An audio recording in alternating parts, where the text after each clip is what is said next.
This is PIX on Politics Daily with Dan Mannarino. Hi there, I'm Henry Rosoff, and welcome to PIX on Politics Daily. I'm filling in for Dan today, and today we are talking about the back of the ballot. There's been a lot of concentration on the hotly contested race for New York City mayor. There's also been a lot of focus on the New Jersey governor's race, a different discussion for a different day. But on the back of that New York City ballot, there are 6 key questions New Yorkers are being asked to answer. And to help us work through all of that, we have Grace Rauh, Executive Director of Citizens Union, joining us today. Grace, thanks for coming in. Thank you for having me. So let me start with kind of a primer on all of these, just to set the tone for all of everyone watching. So number one, we have sort of this ski resort expansion upstate. New Yorkers aren't super plugged into that, but environmental organizations up there have generally said the trade-off with preservation is a reasonably good deal, but people can do their own research and decide for themselves. 2 through 4 are some important housing initiatives. More on those in a minute. 5 is a unified city map that's not getting a lot of attention. And then number 6 is whether or not to move these elections to even years. So we'll get back to the housing, but I know you're excited to talk about the even year initiative. Tell me your thoughts about that, why it's important. Sure. So question number 6 on the back of the ballot. Thank you for setting the stage for this conversation. New Yorkers have a really exciting opportunity to do something big on Election Day to strengthen our democracy. And they can do it by voting yes on question 6. Question 6 is a signal that New Yorkers can send to Albany that says, we want our city elections to be held during high turnout presidential years. So what we are trying to solve for is the abysmal and steadily declining voter turnout that we have seen in local races for decades. So in the 1989 mayor's race general election, we had 60% turnout. Since then, it has been going down, down, down. And in 2021, only 23% of voters turned out. So fewer than 1 in 4 New Yorkers came out to vote in what is a hugely consequential election where our local leaders are chosen. So we firmly believe at Citizens Union that our democracy is stronger when more people are participating in it.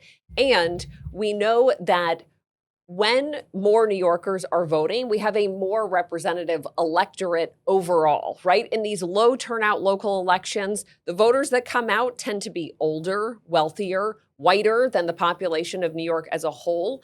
And so therefore, the elected officials who are chosen by those voters are more sort of beholden to them. We think New York functions better when more people feel like they have a direct say in choosing the leaders who govern New York. And that's why we think this is really a no-brainer to make this shift. Now, you mentioned this as a signal. I think that's a key point here because as I understand it, the state legislature would need to tackle this 2 consecutive sessions in a row. Then there'd be another ballot referendum. Then the governor would have to sign it. Or I have some of the process wrong, yeah, but there's a long way to go. This is a long-term investment in the health and strength of our democracy, which is, I think, how people need to be assessing the question and understanding it. So nothing is ever easy in New York, as we know, when you want to make change. And so what this does is essentially send a message to Albany that New York City voters want to make this change.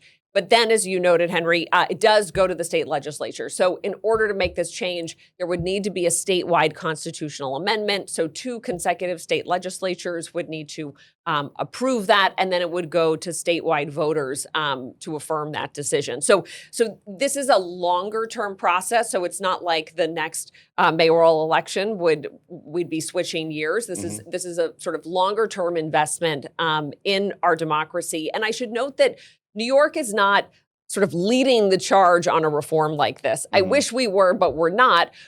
But because we're not, we have the benefit of looking at how similar reforms have played out in other cities. So major cities like Los Angeles, San Francisco, Baltimore, Austin, Texas, they have made this change and they have really reaped the benefits from dramatic increases in voter turnout. But to play devil's advocate here, and I'll just reiterate the position of Curtis Lewa, who's currently running as the Republican nominee for mayor right now. He says it would reduce focus on local races. What say you to that concern? So look, I'm a former political reporter.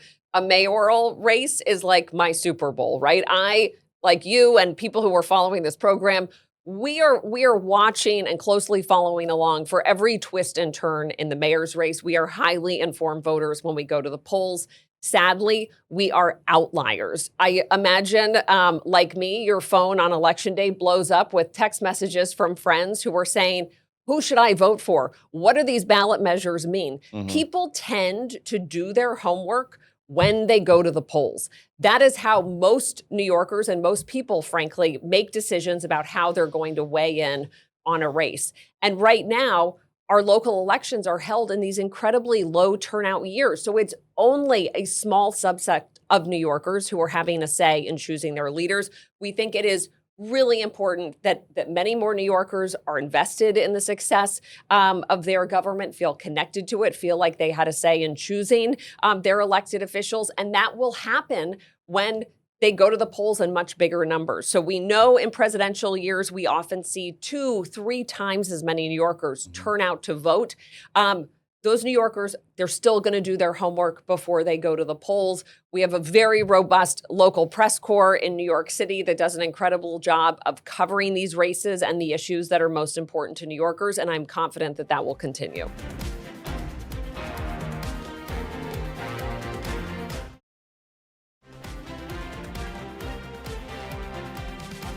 So let's talk about those housing initiatives, and let me do a little more detail on those before we get going so everyone at home knows what we're talking about. These are pushed by the Mayor's Charter Revision Commission, which came out with these proposals. Prop 2 allows New York to fast-track city-funded affordable housing, as well as certain projects in certain neighborhoods that don't tend to build a lot of affordable housing. Prop 3 would fast-track, quote-unquote, modest projects below 45 feet. And Prop 4 creates this 3-person affordable housing appeals board comprised of the mayor, the speaker of the city council, and the relevant borough president, depending on the project. Has your organization taken a position on any of these? What should folks know about them? Yes, so we have taken a position. We are in support of all 6 of the ballot measures, including the housing ones that you just focused on.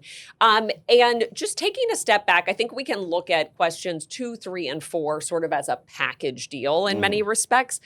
What the Charter Revision Commission and frankly, many city leaders are trying to solve for is how do we address the housing crisis in our city? We don't have enough affordable housing. We don't have enough housing, period. The vacancy rates for apartments is something like 1.5%.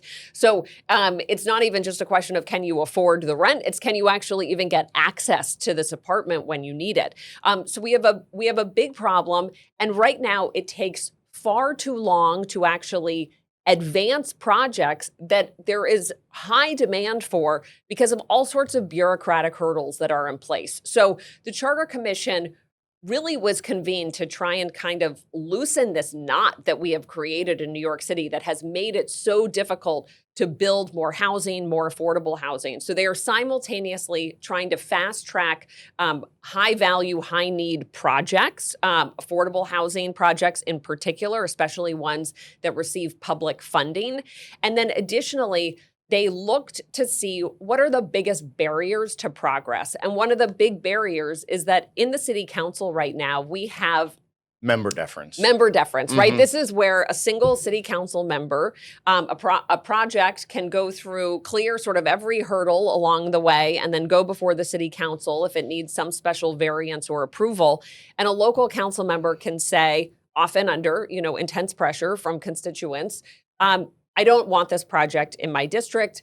The other council members, even in the context of sort of the citywide housing crisis that we are in, have historically said, we will defer to that local council member, we will block this, and the project dies right there. So let me, because we only have a couple minutes left. So the council's pushed back strongly against this. They're calling it a power grab by Mayor Adams on his way out the door. But to get into the details of it, we had Speaker Adrienne Adams on our morning show, I think just a couple of days ago. And what she was saying is this is something like a 900-day process for a typical project. The council has a very small percentage of that time. We often use that time to improve it by forcing better union jobs, forcing a higher percentage of affordable affordable housing. And yes, when a neighborhood is opposed to something, there's good reason for it. We are the citizens' voice in this process to sometimes say no, although she argues this particular council under her leadership has passed a lot of affordable housing. So what say you to that criticism by Speaker Adams? So the city council will still and should still have a very important role to play in negotiating these deals, like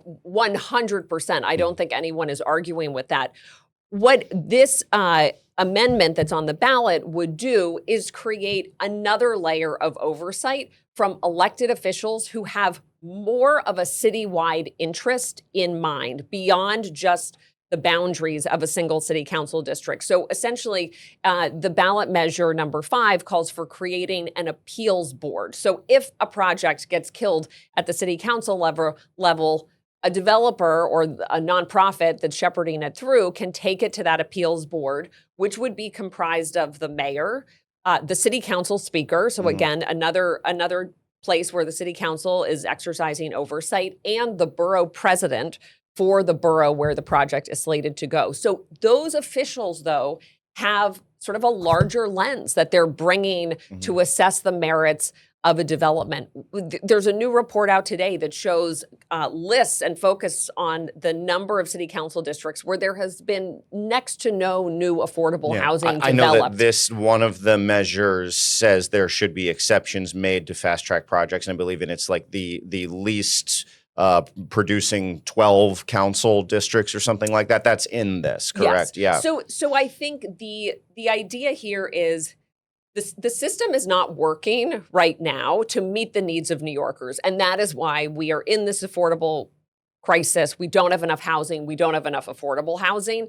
And so to our view, the Charter Revision Commission took a very thoughtful and thorough look at how do we not only speed up the review process so that these projects don't drag on, because time is money also. We don't want them to become so expensive that nobody can actually build them and move them forward. That doesn't help people who are looking for an affordable and safe and secure place to live. But also, how do we clear some of these hurdles? How do we bring more of a citywide lens to the question of where should new development go, so that we make sure it does go in New York and across New York, so that New Yorkers across the city can benefit from it. Well, Grace, thank you very much. We have to leave it there. Appreciate you spending so much time going over some of these important ballot initiatives that we just know that people aren't quite plugged in on until the end. So this is good information right at the last. So thank you very much. Thank you for having me. Flip your ballot, New York. Yeah. And that'll do it for this episode of PIX on Politics. I can tell you tomorrow morning, PIX 11 will have some exclusive new polling in both the race for New York City mayor and the race for New Jersey governor, in concert with our partners at Emerson College and The Hill. One of the races really, really heating up and getting quite tight. That's a tease for you. It's meant to be a tease. Go ahead and tune into the PIX 11 morning news tomorrow morning. I'll be live with Dan Mannarino and Hazel and the rest of the gang breaking it all down. But for now, that'll do it for this episode of PIX on Politics. I'm Henry Rosoff. Have a great day.